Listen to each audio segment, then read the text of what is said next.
আজকে যে ভিডিওটা করছি এটা একটা ব্লাউজের ডিজাইনের পিছন সাইডটা আমি ডিজাইন করছি, ব্লাউজের পিছন সাইডের ডিজাইন করছি, যেটা পিছনে থাকে ব্লাউজের পিছনের অংশটুকুর মধ্যে আমি এই ডিজাইনটা করে দিচ্ছি।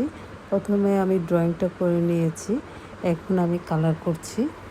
ফার্স্ট আমি হোয়াইট কালারটা দিয়ে নিয়েছি ফুলগুলোর মধ্যে, তারপর আমি বিভিন্ন কালার দিচ্ছি এই ফুলগুলোর মধ্যে। একটা দিচ্ছি আকাশি কালার, আর একটা দিচ্ছি লাল কালার, এবং আরেকটা দেবো খয়েরি কালার। এরকম করে আমি ফুলগুলো করে নেব। তারপর আমি পাতাগুলো, অনেকগুলো পাতা দিয়েছি এবং কলি দিয়েছি। দেখেন ডিজাইনটা কেমন হচ্ছে। তারপর আমি এই যে লাল রঙটা করা শেষ হলো, ফুলের রঙটা লাল করে ফেললাম। এখন যে বাকি ফুলটা আছে ওই ফুলটার মধ্যে আমি খয়েরি কালার দেব। খয়েরি কালার দিচ্ছি, এভাবে খয়েরি কালারটা আমি দিয়ে নেব।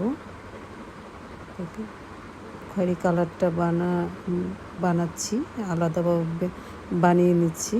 খয়েরি কালারটা আমার নাই, রেডিমেড কালার নাই, এটা আমি নিজে বানিয়ে নিলাম।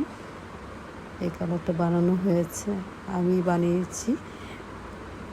আর অন্য সব কালারগুলো রেডিমেড কালার ছিল, আমি শুধু সরাসরি দিয়ে দিয়েছি এখানে ডিজাইনের উপরে। এভাবে আমি খয়েরি কালারটা দিচ্ছি, খয়েরি কালারটা দিয়ে নিচ্ছি সুন্দর করে। আপনারা এই বাসায় আপনাদের জামার মধ্যে বা সালোয়ার কামিজে ব্লাউজে করে নিতে পারেন। এই ভিডিওটা দেখে আপনাদের একটু হলেও উপকার আসবে। দেখুন, এই ভিডিওটা দেখলে আপনাদের একটু হলেও আপনাদের লাইফে উপকার আসবে। আপনারা যদি এভাবে ডিজাইন করতে চান তাহলে এই ভিডিওটা দেখে আপনারা করে নিতে পারেন ডিজাইন। এতে হয়ে গেল আমার, আমি শেষ করে নিলাম ফুলগুলো।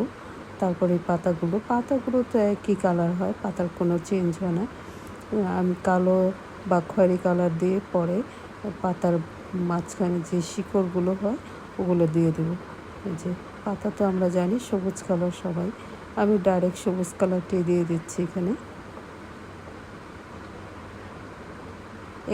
এইসব রঙগুলো আপনারা রেডিমেডই একদম তৈরি করা থাকে, রঙগুলো শুধু এনে ডিজাইনটার মধ্যে দিয়ে দেবেন, তাহলে সুন্দর একটা ডিজাইন হয়ে যাচ্ছে।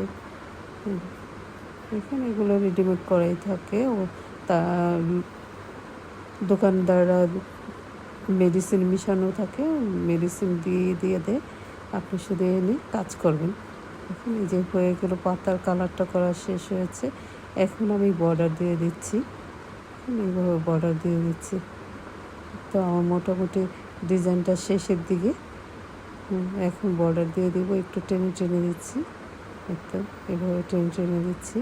আর ফুলের মাঝখানে আমি একটু শ্যাডো দিয়ে দিয়েছি কালো রং দিয়ে। এভাবে পুরো ডিজাইনটা আমার করা শেষ হলো।